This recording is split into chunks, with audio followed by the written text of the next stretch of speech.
Hi guys, welcome back to my channel. Welcome if you are new. My name is Heather. I'm a homeschooling mom of 3 kids, elementary and high school age. Today I'm going to be chatting about homeschool planning for 2024-2025. So let's get started. Okay guys, so today I'm going to start exploring homeschool planning for the next homeschool year. I have been doing this series on my YouTube channel for many years now. I have lots of playlists if you're interested in checking those out. My system is very similar year to year. It just changes a little bit. And I have been sharing about homeschool planning over on my website, Townsend House, since 2011. So lots of information out there if you're interested in homeschool planning. Now, obviously, this year is a little bit different because Emma, my oldest, only needs an English credit in order to graduate. She has completed all of the requirements to get into college as far as electives and all of just the general requirements for college admissions, which has always been our focus as far as homeschooling. In the state of Maine, once your child turns 17, they're no longer required to be registered as a homeschooler unless you are participating in the dual enrollment courses. So we kind of have a couple of years because she would only be going into her junior year if she were in public school. So we have a couple of years to play with. And that is really the first thing that I have been considering. And it's something that's going to definitely continue through next year, trying to figure out what exactly we are going to do after this year, because also in the state of Maine, if you graduate 2022, 23, 24, 25, you get free community college. And so we're kind of at a place where we're trying to decide, does she want to continue homeschooling and then go the traditional college route? Does she want to take kind of a gap year? Does she want to look into more apprenticeships? Does she want to start her own business? Does she want to look into trades or what? There's so many different decisions, and it's a little bit different than when I was in high school. When I was in high school, you were either going to go to college or you were going to get a job right after high school. And I was always on that college prep track, but now it's definitely different. It is definitely different, and there's a lot of things to consider. College is not, it's not necessary for every job, and college is extremely expensive. It was very expensive when I went to, and my husband and I graduated with a ton of student loans. We do not want that for any of our kids. And thinking back to my own college experience, I went in thinking I was going to do one thing, and then I changed my major, and I did not make as much as I could have of the college experience because I was exploring so much. And that's kind of an expensive thing to do. I went to a private liberal arts college, and that was expensive when you do not know exactly what you want to do. So, and honestly, I am doing something completely different than I expected. I went to college originally for psychology. I took the starting psychology classes in college and realized that it was not going to work for me, and switched to macroeconomics and business administration and marketing. And I guess somewhat those skills have continued, and I'm happy having a business degree. But the fact that I'm a homeschooler now and a content creator, it's very different than what I even thought of as a career going into college, because technology changes, things change. That's a lot of side thinking. So I'm going to say that the first place that I always start when I'm planning my next homeschool year is lists. And I start these lists typically in February, because it helps me get over the February slump. I always start jotting things down. There are people that share their homeschool curriculum choices super early. There's a lot of content for elementary age kids out there that you can see different curriculum and everything. High school, it's a little bit different. I feel like once the kids get into middle school and high school, there's a lot less information available out there, which makes sense because, you know, you want to consider your kids and what they are comfortable with you sharing, etc. But I find so much value in seeing what other people do, which is why I'm sharing my own process. So I do start with lists, and if I see something that's interesting, I write it down, and I just use my Erin Condren teacher planner. This is what I use for all of my homeschool planning. My current year planner, I just have a page where I will separate it into 4 boxes, and each of my 3 kids gets a box, and then I have a family subjects box. However, we haven't really been doing family subjects for the past couple of years, just because I've had kids that were firmly in elementary, early elementary, firmly in middle school, and firmly in high school, and I just didn't have the time to continue doing family subjects. So we've kind of broken away from that a little bit, but that is definitely an option too, to have family subjects. A lot of people will combine all of their kids. I have not really been successful with that. I was when it was just Jack and Emma, but then adding Lucy to the mix, and she's significantly younger than my 2 older kids. She'll be going into 4th grade, and Jack and Emma are in high school, so it's such a huge gap. It's easier for me to focus on her school separately from my older kids. So I will start writing lists. If I see curriculum that is interesting, I write it down, not so that I am starting to research the curriculum, just so that it is out of my head, so that I can continue to finish our current homeschool year, but not forget about those things that I want to think about later when I'm looking for new curriculum for the next year. Because it's very easy to get into the winter doldrums and just wanting to be done with school. And it's challenging because typically you are not ready to be done with school, and you still have a few months left that you need to continue homeschooling. The newness of new curriculum can make it so that instead of wanting to finish your current year, you're like, oh, let's start with the new stuff. Shiny object syndrome, you know? So I start with the lists, but I do want to put in a caveat. If you are completely new to homeschooling, you've never homeschooled before, you're deciding right now that you want to homeschool next year, or you've pulled your kids from public school now and there's only a few months left in the year, what I would recommend is to look into what type of homeschool environment you actually want as a family. And it depends on the ages of your kids. If your kids are really little, it's obviously going to be completely up to you. If you have kids that are in middle or high school, this is the time when you sit down with them and ask them what type of environment they want to learn in, what types of things do they want to learn, what are the topics of interest for them, do they have a particular way that they learn well. Pinpointing that information is very important before you even get to curriculum.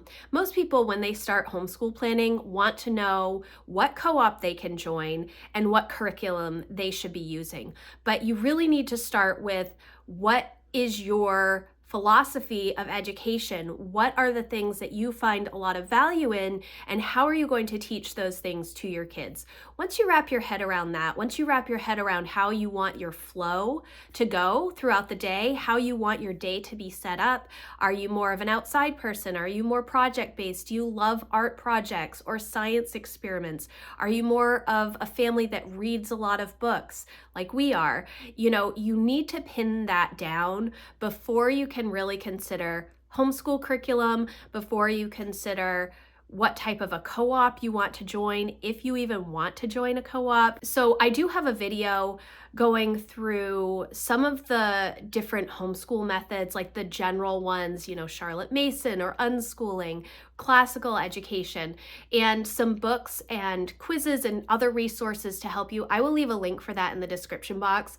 If you're brand new to homeschooling, you should start there. and then consider curriculum. So right now, it's really just about the brainstorming process. It's about making lists of things that you think your kids would enjoy for curriculum or resources or projects, etc., for the next year. You do not have to plan out your lessons now. You don't have to pick your start date for homeschool. You don't even have to purchase the homeschool curriculum yet. Right now, you are just trying to understand what you need to teach next year based on your homeschool laws in your state, and then how you want to teach those subjects and what things may sound interesting to you. And then the other thing that I do at this point in my homeschool planning process is I will think about generally what has been going well in my homeschool and what challenges have there been.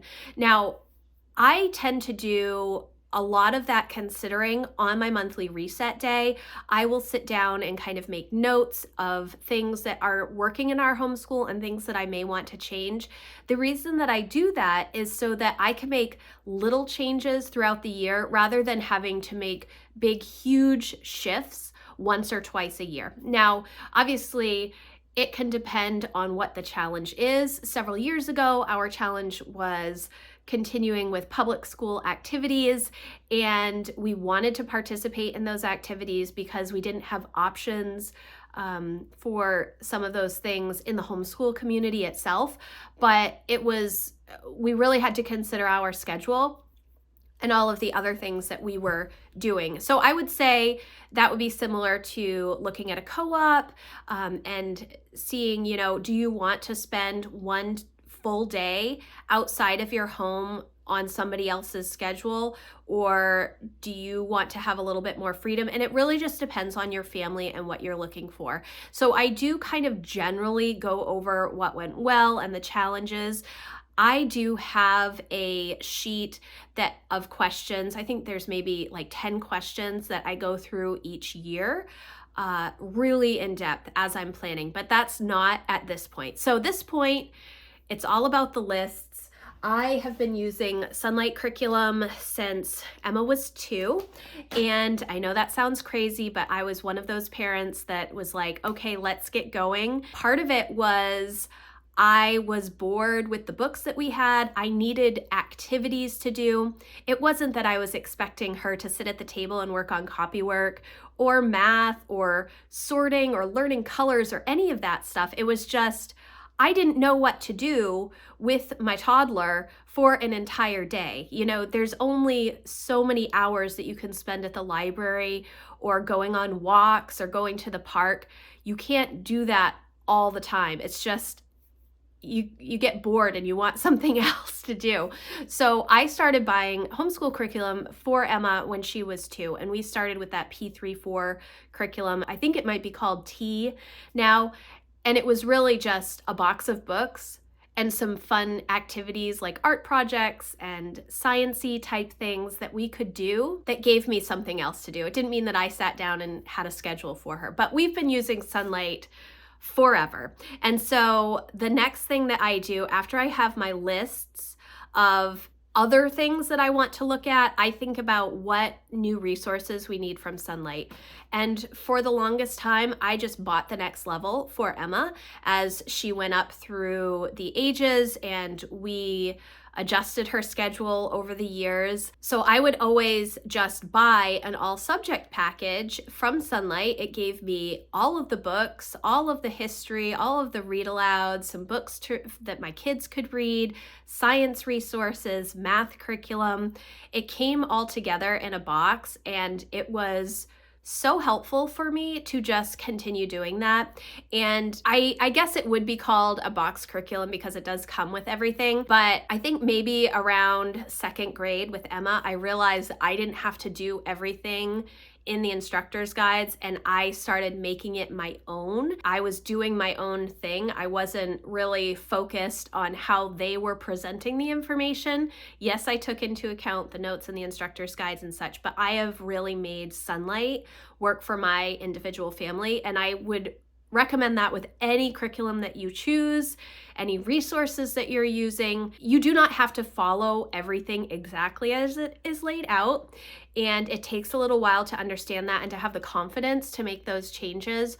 But if you feel like something isn't exactly working for your family, it's totally okay to change it.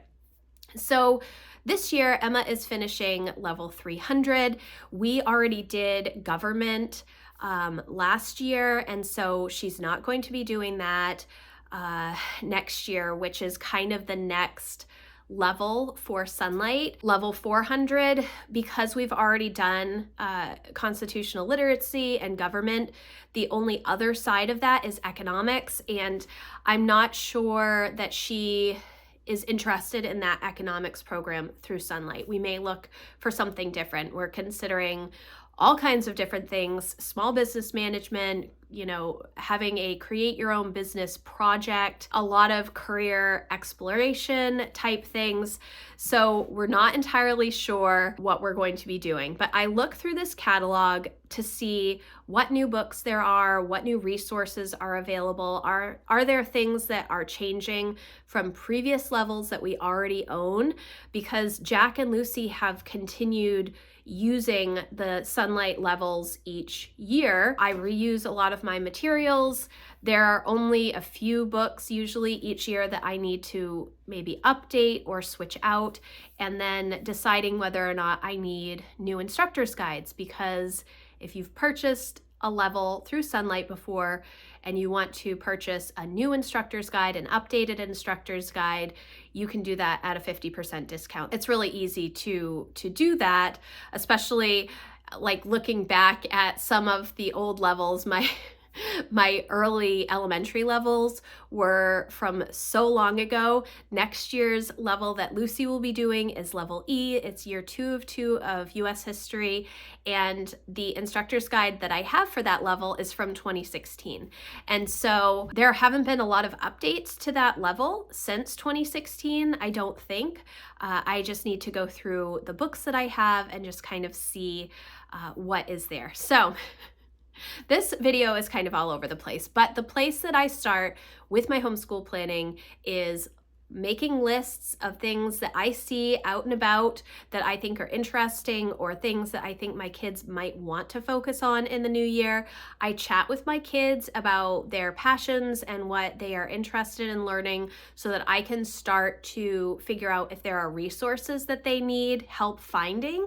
I look at the Sunlight catalog because we have primarily purchased our resources from Sunlight, and I find even if we do not use a level, the book list from Sunlight, from Bookshark, from Build Your Library, they are all super, super helpful and excellent resources, even if you're not using the curriculum, but you're just looking for books in a particular subject area, because we're literature-based homeschoolers, and so having a lot of books is very, that's just what we like to do. So that's where I'm going to wrap up for today. I have purchased some curriculum from Sunlight, and I will definitely share that when it comes in. I'll do an unboxing video, but right now, I would just focus on writing some lists and finishing your current homeschool year strong. And again, if you are brand new to homeschooling and you are just starting out now or thinking about it for next year, definitely go check out that video that I have listed in the description box about how to choose curriculum. How do you start to choose your own homeschool curriculum? And if you have more questions or want to connect with me further, I would love for you to come check out my membership community. We do talk a lot about homeschool planning over there and goals and home management. So I would love to see you over there. So thank you guys so much for watching. If you enjoyed this video, please give it a thumbs up, and I will see you in the next one. Thanks guys, bye.